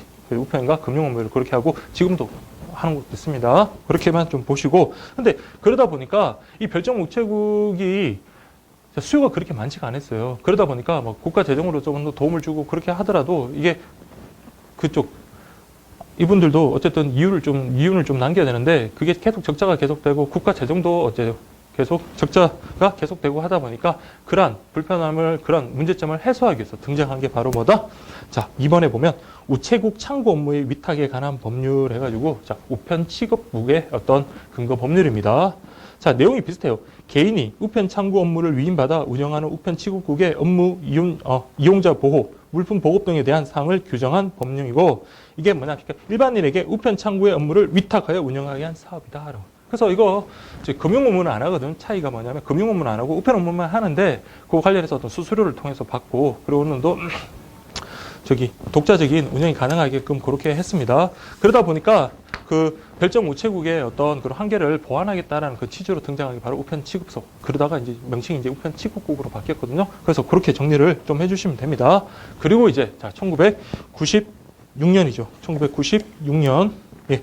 1996년 우정사업 운영에 관한 특례법이 이제 등장하는데 이제 우정사업의 경영의 합리성. 그렇죠. 이제는 경영의 합리성 그리고 서비스 품질을 높이기 위한 그런 특례 규정이다. 그 관련되는 내용도 사업 범위 이건 좀 보셔야 될 것 같아요. 그래서 우편함, 우편 대체, 우편국 예금 보험 관한 사업, 이에 딸린 사업, 그리고 조직 예산 뭐 이런 것들을 규정하고 있다. 그렇게 정리가 되어 있거든요. 반드시 요거 4개는 좀 정리를 하시고 순서가 여러분 어렵지 않잖아요. 우편법이 가장 먼저고 그다음 별정 우체국법, 그다음에 여러분들 우편 취급국의 근거 법률이 된 우체국 창구 업무 위탁에 관한 법률, 그리고 우정사업 운영에 관한 특례법 그 순서대로 됐다라는 거 그렇게 처음 제정은 그렇게 됐고 최근 개정은 여러분 다 같습니다. 2015년 12월 20일. 자, 얼마 안 됐네요. 이게 최근 개정은 같으니까 그건 중요한 거 하고 어쨌든 순서 정도, 연도도 필요 없고 순서 정도만 그렇게 보시면 되고요. 근데 지난 수업 때 많은 분들이 별정 우체국과 우편 취급국을 어떻게 구분하느냐, 뭐 구체적인 내용은 나오지는 않겠지만 제가 이거 별정 우체국과 우편 취급국 비교한 거 좀 정리를 해가지고 저 인터넷 그 게시판이나 그런 데 좀 올려놓겠습니다. 여기 보면 뭐 이제 제가 나름 뭐 좀 찾아보고 해가지고 그 정리를 했거든요. 그래서 여러분들 별정 우체국과 우편 취급국, 그 별정 우체국은 우리가 1961년부터 시작된 제도다라고 되어 있고, 쉽게 말하면 전 국민이 골고루 우편 서비스 받을 수 있도록 하기 위해서 만들었는데, 근데 그것이 부작용이 좀 생겼다 그랬잖아요. 그러니까 수지가 안 맞다. 그러다 보니까 우편 취급국. 근데 우편 취급국은 별정 우체국이 금융과 우편 업무 다 했다면, 우편 취급국 같은 경우는 우편 업무에 한정해서 그렇게 일을 했다라는 거, 그게 이제 추가가 되면서 그 별정 우체국을 보완한다라는 거. 그럼 여러분 시험 만약에 나온다면 역으로 생각한다면 어떻겠습니까? 우편 취급국의 어떤 한계를 보완하기 위해서 별정 우체국을 설치했다. 그러면 안 되겠죠. 별정 우체국의 한계를 보완하기 위해서 우편 취급국을 설치했다. 그렇게 해야지 맞는 겁니다. 아시겠죠? 그리고 관련된 근거 법률 그렇게 확인을 하시고, 물론 차이점 세부적인 거 많습니다. 그렇지만 그건 여러분 그냥 눈으로 한번 읽어보시면 될 것 같고, 공통점도 여러분들, 둘 다 공통점은 그 건물이나 그런 것들에 대해서 국가가 지원하지 않는다라는 거, 국가 사무를 위탁받아서 시행하고, 그 다음 취급 업무량에 따라서 취급 수수료를 지급받는다라는 그런 것들은 공통점이고, 차이점 같은 경우는 아까 그 업무의 범위 있잖아요. 별정 우체국 같은 경우는 아까 말씀드린 대로 지금의 우체국하고 별반 다르지 않다. 우편, 금융 둘 다 하지만 우편 취급국 같은 경우는 우편 취급국 이름에서 우편 취급국이잖아. 우편 업무에 한정된다라는 거. 그거 차이점이고, 그 외에 직원 채용을 어떻게 하느냐, 보수가 어떻고, 운영권 승계를 어떻게 하느냐, 그런 거는 여러분 중요한 건 아니니까 그냥 여기 올라 있는 그 제가 정리한 거 요거 여러분 확인하시면 될 것 같아요. 예. 그렇게 보시고, 그 다음에 여러분들 15페이지 보시면 국제법규라고 되어 있는데, 요거는 어쨌든 우리가 국제우편 때 볼 거고, 이 국제법규는 여러분 이거 중요한 거 아닐 것 같아요. 아닌 것 같으니까 그냥 UPU 조약, 그리고 아시아 태평양 우편연합 조약, 그리고 표준 다장한 협정 또는 양자 협정이라고 되어 있는데, 요거 그냥 가볍게 한번 읽어보시고 뒤쪽에서 여러분들 다시 공부하고 나서 다시 한번 그냥 확인하는 차원에서 넘어가시면 될 것 같고, 다만 10월에 보시면 표준 다자간 협정 또는 양자 협정이라고 되어 있고, 밑에 양해각서라고 되어 있는데, 조약이라는 것은 여러분들, 둘 이상의 국가가 문서로서 합의한 거, 그러니까 문서로서 합의한 거, 그것을 우리가 조약이라고 하거든요. 근데 굳이 조약이 아니더라도 협정이든 양해각서든 그 내용의 성질, 그 내용을 딱 들여다봤을 때 이게 법적 구속력이 있구나라고 하면 그것은 바로 조약입니다. 그래서 체결한 che약 당사국은 그것을 조약을 체결했으면 그것을 지켜야 될 의무가 따르는 겁니다. 그래서 여러분들 그냥 협정 이렇게 어렵게 생각하시면 이게 그냥 다 조약 같은 거구나, 즉 국가 간에 문서로서 합의한 거구나, 그렇게 생각을 하시면 되겠습니다. 일단 그렇게만 좀 보시고, 나중에 좀 국제우편 쪽에 가서 다시 한번 살펴보도록 하겠습니다. 네, 좋습니다. 그 다음 여러분 16페이지 한번 보시면 우편 사업의 보호 규정이라고 되어 있네요. 우편 사업이라는 것은 국민 생활에 많은 영향을 끼치겠죠. 그러니까 전 국민이 이용할 수 있는 서비스인데, 그러니까 그런 전 국민을 위해서 제공하는 것인 만큼 그 우편 사업에 대해서 어떻게 어느 일정 부분 필요한 경우 우편의 좀 특례 줘야 되겠죠. 그래서 이렇게 우편 사업의 보호 규정이라는 그런 것을 뒀습니다. 그래서 여러분들 교재도 우편 사업은 성격상 국민 생활에 많은 영향을 미친다. 그래서 공공의 이익과 국민의 권리를 보호하고 안정적인 우편 서비스를 제공하기 위해서 법률로 보호 규정을 두고 있다. 여기도 법률로 보호 규정을 두고 있다. 법률로 둔 만큼 어느 정도 관계를 가지겠죠. 그래서 여러분들, 요 내용들은 개념은 여러분 그렇게 자세하게 아실 필요는 없는데, 내용이 그렇게 어렵진 않으니까 그 제목만 아시면 그 내용은 아실 거예요. 첫 번째, 우편물 운송 요구. 쉽게 말해서 우편물 운송을 요구할 수 있는 거예요. 그래서 급하게 우편물을 전송해야 되는데, 그럴 만한 어떤 교통수단이 없다. 그러면 그 교통수단이 있는 경영자한테 가서 이것 때문에 그러니까 우리 좀 사용하게 해달라라고 이렇게 요구할 수 있는 겁니다. 근데 특별한 사유가 없음에도 불구하고 싫은데요 라고 하면은 안 되겠죠. 그래서 오늘도 관계력을 띄고 있습니다. 그래서 여러분 보시면 우편 간서가 운송사업 경영자에게 우편물 운송을 요구할 수 있는 권리를 말하는데, 이것 따르지 않으면 어떻게 하겠다? 100만 원 이하의 벌금을 물어야 한다. 벌금이네요. 벌금은 여러분 형벌입니다. 뒤에도 금융 쪽 파트에서도 여러분들 나올 건데, 벌금이 나오기도 하고 과태료가 나오기도 하거든요. 벌금 같은 경우는 여러분들 이거는 형벌이에요. 그래서 이거는 반드시 법관, 판사가 부과를 해야 되는 거고, 과태료 같은 경우는 여러분들 세무서장이 부과할 수도 있고 경찰서장이 부과할 수도 있는 겁니다. 물론 그 과태료에 대해서 우리가 길거리에서 노상 방뇨를 한다든지 침을 뱉는다든지 할 때는 그때 과태료가 부과되잖아요. 근데 그것에 불복할 경우 물론 적격 심판이라든지 그런 걸 통해서 할 수는 있지만, 어쨌든 이거는 형벌인 벌금입니다. 100만 원 이하의 벌금. 근데 다행스러운 게 다른 우편 사업의 보호 규정 위반 시 부과되는 그 액수가 똑같네요. 100만 원 이하의 벌금. 자, 그렇게 좀 보시면 되고. 그래서 우편 간선은 이에 정당한 보상을 할 수 있다가 아니라 정당한 보상을 하여야 한다라고 그렇게 되어 있네요. 그래서 우편물 운송 요구권에 대해서는 이것을 제공한 사람은 뭐다? 제공한 사람에 대해서 우편 간선은 어떻게 하다? 정당한 보상을 하여야 한다. 자, 정당한 보상을 하여야 한다. 그러니까 어쨌든 뭐 우편물 운송 요구권과 관련해서 자 이것을 우편 간서가 그것을 요구했을 때 그것을 정당한 이유 없음에도 거부하면 100만 원 이하의 어떤 벌금에 처하게 되고, 그리고 우편 간서는 이에 대해서 정당한 보상을 해야 된다라는 겁니다.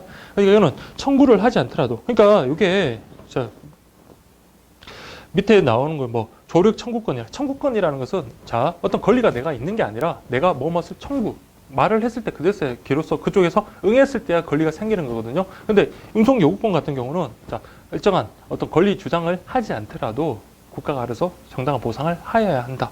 정당한 보상을 할 수 있다가 아니라 하여야 한다라고 되어 있습니다. 자, 그 다음에 여러분들 조력 청구권이라고 되어 있네요. 우편 업무 수행을 하다가 사고가 당했어요. 그럼 주위에 도움을 좀 청해야 되겠죠. 근데 도움을 청할 수 있는 권리가 조력 청구권인데, 자 기존에는 여러분들 운송원 등의 조력 청구권 요거 하나 있었는데 추가된 게 여러분 국가 비상 사태 때의 조력 청구권 요게 추가가 됐거든요. 근데 내용은 크게 뭐 문제 되는 건 없고, 여러분들 국가 비상 사태에서 비상 사태가 됐어요. 그럼 뭐요? 이때도 도움을 청구할 수 있는 겁니다. 이때는 뭐예요? 청구권이라고 그랬잖아요. 청구권이기 때문에 자 여러분들 뭐다? 다만 도움을 준 사람은 이에 대해서 뭐 할 수 있다? 적정한 보수를 청구할 수 있다. 즉 도움을 줬다고 무조건 정당한 보상을 하여야 한다가 아니라 보상을 청구할 수 있다. 이것 좀 여러분들 구분 좀 하시면 되겠습니다. 예, 그렇게 좀 보시고, 그 다음에 이때 요청 거부한 경우 100만 원 이하 벌금은 같네요.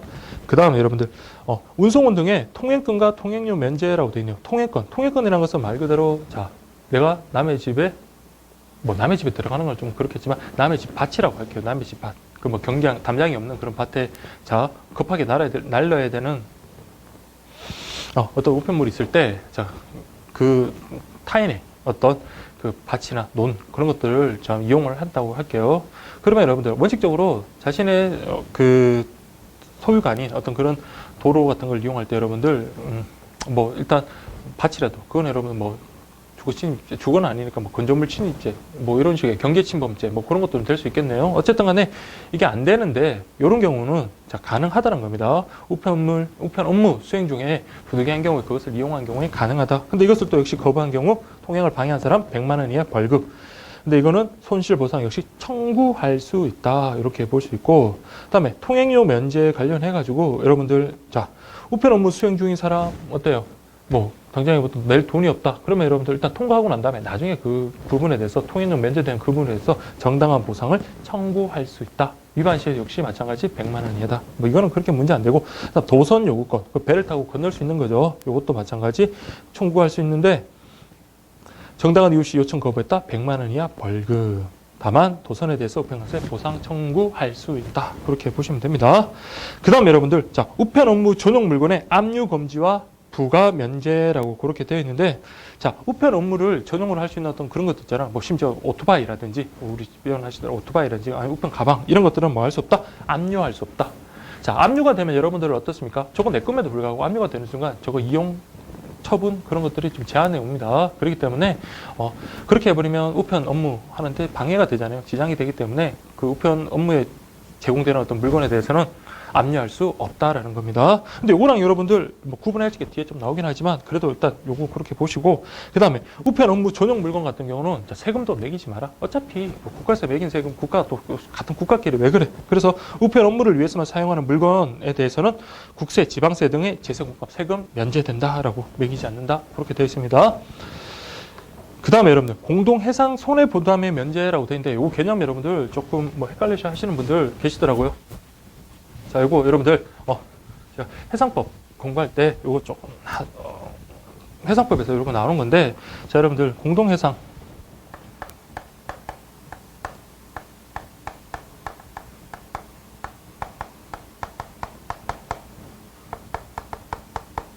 자 여기가 자 공동해상 손해부담 면제라는 것은 다른 게 아니라 여러분들 자 이런 배에 어떤 컨테이너를 한 4개를 이렇게 싣고 간다라고 할게요. 4개를 싣고 간다라고 할 때, 자, 여기 뭐 삼성, 현대, LG, 그다음 뭐, 자, 더 배우. 자, 이렇게라고 할게요. 자, 여기는 뭐, 핸드폰, 여기는 자동차. 자동차는 좀 뭐 하니까, 뭐 어떤 현대 뭐가 있죠? 자, 어쨌든 뭐, 건축 자재가 있다. 현대건설의 어떤 건축 자재가 있고, 여기는 텔레비전, 여기는 뭐, 책들이 있다. 공문 수험서가 이렇게 있다고 할게요. 자, 근데 이게 풍랑을 만났어요. 그래서 풍랑을 만나가지고, 자, 여기는 어떤 하중을 이기지를 못하는 거예요. 그래서 이 배가 안전하게 어쨌든 저기 육지로 가려면, 자, 이 하중을 줄여야 되는데, 그러기 위해서 이 컨테이너를 좀 바닷속으로 버려야 돼요. 바닷속으로 버려야 되는데, 그 경우에 있어가지고, 자, 만약에 삼성 그 컨테이너를 버렸으면, 삼성 컨테이너 같으면 여기에 있는 물건값 다 손해 보는 거잖아요. 그 경우에는 삼성만 일반적으로 손해 볼 수는 없는 거잖아요. 그런데 이때는 원칙적으로 어때요? 만약에 삼성의 그 컨테이너, 삼성 컨테이너는 물건이 가장 무거웠다라고 했을 때, 만약 버렸다. 그럴 때는, 자, 여기 손해가 만약에 1억이 있다라고 할게요. 그러면은 여러분들, 하나, 둘, 셋, 네 개 기업이 어떻게 해요? 네 개의 어떤 그 컨테이너 소비자들이 골고루 분담합니다. 뭐 손해를 공평하게 부담해요. 여기서는 2,500, 2,500, 2,500, 2,500 그렇게 분담을 하고 어쨌든 요 7,500을 갖다가 누구한테? 요 삼성에게 보상해 주는 거. 그게 바로 공동해상 손해 부담인데 만약에 여기서 배가 하나, 둘, 셋, 넷, 다섯 개 여기서 아까 똑같이 이렇게 네 개가 있는데 여기가 만약에 우편 관련되는 그런 물건이다라고 할게요. 여기 있다면 자, 이때 만약에 버렸을 때 1억의 손해가 있다면 원래는 2,000에서 나머지 요 4개 기업에서 이렇게 8,000을 삼성에게 보상을 해줘야 되잖아요. 근데 이때는 어떻게 하겠다? 요거 면제시켜 주겠다라는 겁니다. 그러면 여기서는 2,500, 2,500, 2,500. 자, 본인도 2,500 손실을 부담하고 그렇게 한다는 게 바로 공동해상 손해부담의 면제라고 그렇게 보시면 됩니다. 자, 어쨌든 이 구체적인 내용보다도 어쨌든 구체적인 뭐 내용을 묻다기보다는 어쨌든 이렇게 뭐 사례를 통해서 아시면 여러분들 이해하시는 데 도움이 되시니까 그렇게 좀 아시면 될 것 같고요. 그 다음에 우편물 먼저 검역해줘라. 급하니까 다른 것보다 우선해서 뭐 검역을 받을 수 있다라는 겁니다. 역시 마찬가지 방해했다. 그러면 100만 원 이하 벌금 그렇게 보시면 되고요. 그 다음에 여러분들 자 보셔야 될 게 제한 능력자의 행위에 대한 법률적 판단이라고 그렇게 되어 있는데 자 요거는 여러분들 저기 금융 상식 쪽에 보면 내용이 이제 또 바뀌어가지고 좀 추록된 것도 있고 한번 보실 때 좀 제대로 보시는 게 좋을 것 같아요. 그래서 지금 한번 정리를 하시고 여기 금융 그 상식 때 다시 한번 보신다면 완전히 확실하게 이해를 하실 겁니다. 근데 결과만 이해하셔도 돼요. 그러니까 자 제한 능력자. 근데 예전에는 행위 무능력자 있거든요. 행위 무능력자. 근데 우리가 민법을 개정하면서 자 행위가 완전히 없는 무능력자가 아니라 제한 능력자라고 그렇게 바뀌었습니다. 그래서 기존의 어떤 미성년자, 한정치산자, 그다음 금치산자 요 설명을 우리가 행위 무능력자라고 했고, 근데 자 우리가 어떻게 바뀌었냐면 미성년자, 그다음에 피한정부견인, 그다음 피성년 부견인, 그다음 여기 하나가 추가된 게 피특정 부견인 그렇게 되어 있거든요. 자 이거에 행위무능자 이런 사람을 행위무능자로 둔 이유가 뭐냐면은 자 우리가 법률 행위를 함에 있어서 자 행위 능력이 있다라는 말은 단독으로 유효하게 법률 행위를 할 수 있다라는 그런 의미거든요. 근데 이런 미성년자나 한정치산자나 금치산자 같은 경우는 자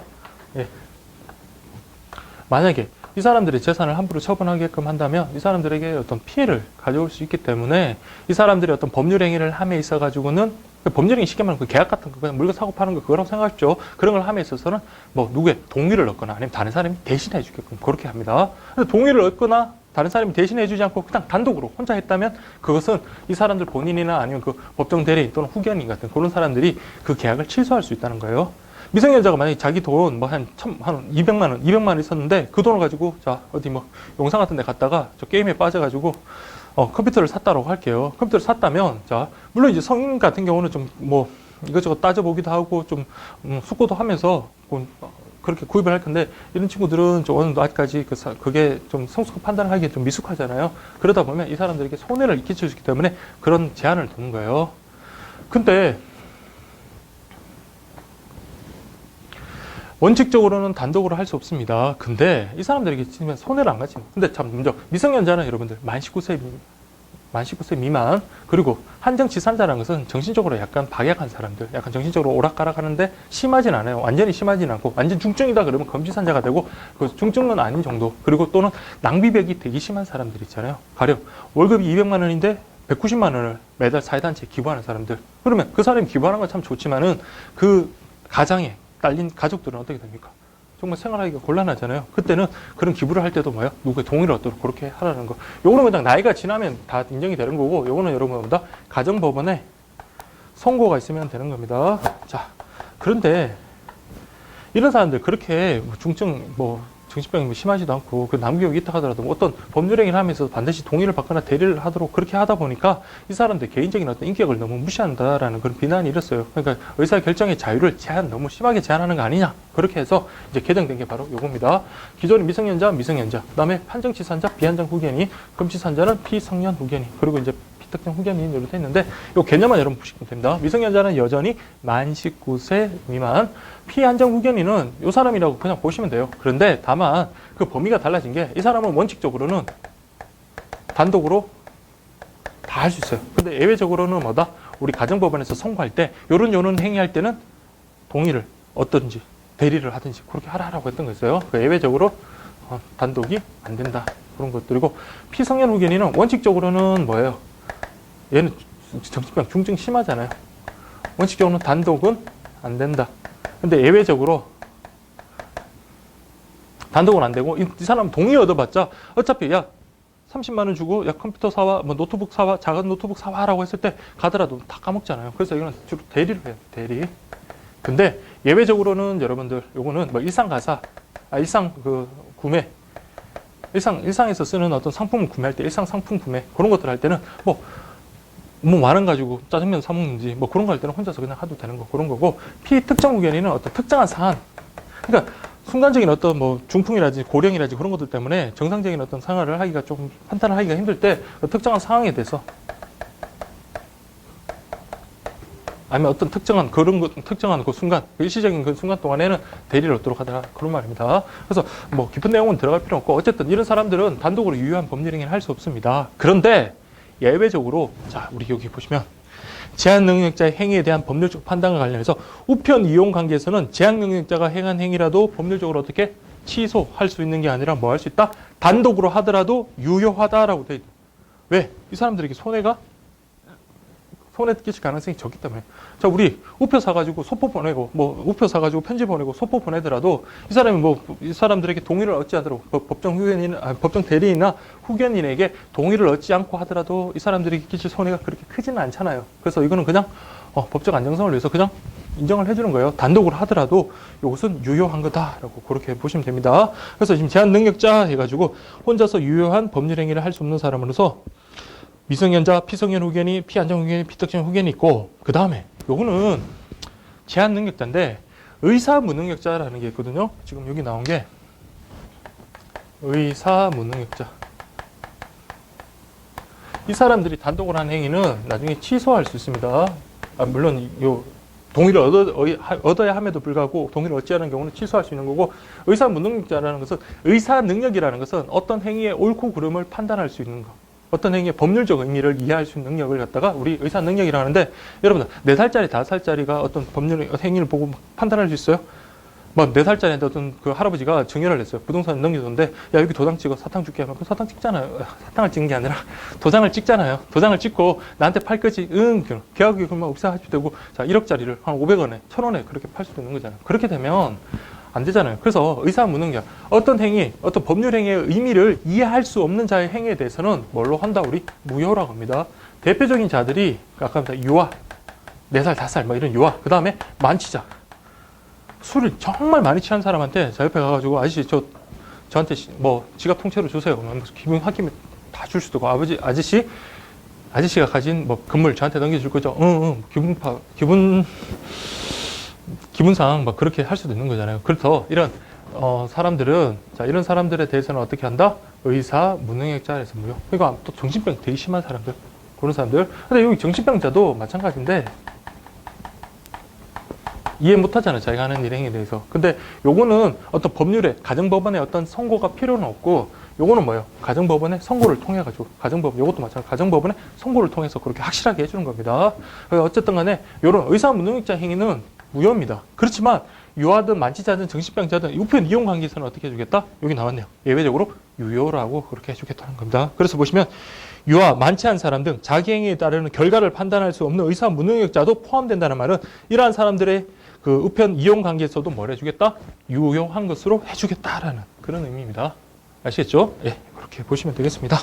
그래서 2번 보시면 우편 이용 관계에서 법률적인 잘못이 있는 경우를 제외하고는 무능력자 행위에 대해서 무효나 취소를 주장할 수 없다. 이게 무슨 말이냐면, 자, 법률적인 잘못. 그러니까 여러분들 뭐 미성년자가 여러분들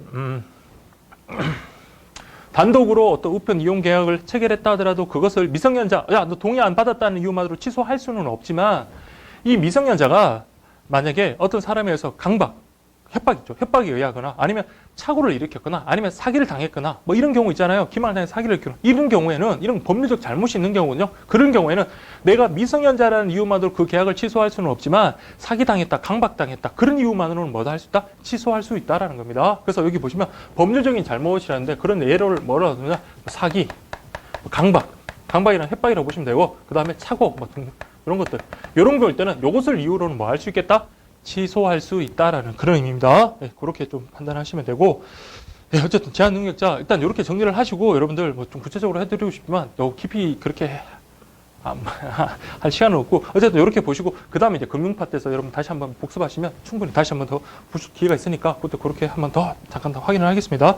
그 다음에 여러분들 9번 우편물의 비밀 보장과 우편 정보 제공이라고 되어 있는데, 자, 이게 여러분들 자 추가 9번하고 10번이 이번에 개정판에 추가된 거거든요. 그럼 9번에 보시면 헌법에서 우편물의 비밀 보장 우리 기본권으로 해가지고 보호하고 있고, 우편법이나 통신비밀보호법에서 보호하고 있다. 근데 이런 통신비밀보호법 관련해서 원래는 보호가 돼야 되는데 예외적으로 그게 보호가 안 되는 경우가 있어요. 근데 그럴 경우에는 법령에 규정된 어떤 절차에 따라서 그렇게 하는 겁니다. 그래서 우리 대표적인 게 여러분 수용자들 있잖아요. 수용자들이 외부에 어떤 편지 같은 거 이렇게 보낼 때 교도소장이 그거 검열을 하잖아요. 그래서 뭐 우리 조직 폭력배 보스 같은 사람들이 오히려 그 교도소 안에서 그 조직을 관리할 수도 있고 그 사회에 악영향을 미칠 수 있기 때문에 일정 부분 그 관리를 합니다. 확인을 하고.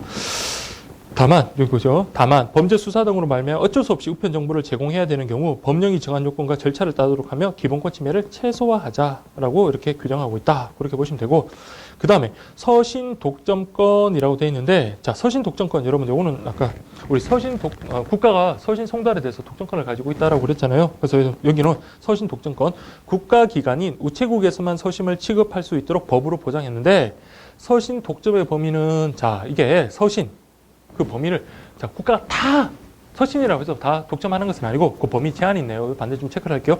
무게가 350g 이하이고 통상 우편 요금의 10배 이하인 서신. 그렇죠? 그러니까 무게가 350g 이하, 요거 하나 동그라미나 좀 평면편 칠하고, 그 다음에 통상 우편 요금의 10배 이하인 서신, 그리고 또 국가기관이나 지방자치단체에서 보내는 등기 취급 서신. 이렇게 세 가지 이런 요건이 있네요. 이런 요건들에 부합할 경우에는 어떻게 그 서신은 국가가 독점한다. 그렇게 보시면 됩니다. 예, 그래서 여러분들 보시면 뭐 전국에 걸쳐 모든 국민에게 적정한 요금으로 보편적 우편 서비스 안정적으로 제공해야 된다. 그게 바로 국가가 우편 사업을 하는 이유죠. 두 번째, 모든 지역에서 동일한 요금으로 공평한 서비스를 이용할 수 있도록 해서 내가 어디 산다고 그런 차별을 받으면 안 되죠. 그래서 시설 유지 및 관리를 위한 재원 마련이 필요하다. 그래서 미국을 비롯한 많은 국가에서도 동일한 취지로 국가가 서신 독점을 하고 있다. 그렇게 보시면 됩니다. 그래서 여러분들 그 서신 제외 대상은 아까 우리 앞에서 봤던 거고, 이렇게 좀 밑줄이나 그 진한 그 굵은 글씨로 이렇게 된 게 훨씬 더 보기 편하니까 이대로 여러분 앞에 뭐 다시 좀 체크를 하셔도 되고, 아니면 그 부분은 이걸로 그냥 대처를 하셔서 그렇게 보시면 되겠습니다. 자, 어쨌든 오늘 뭐 오리엔테이션 좀 쓸데없이 좀 말을 많이 했고, 그리고 좀 진도를 나갔는데, 어쨌든 일단 여기까지 일단 보도록 하겠습니다. 여러분들 수고 많으셨습니다.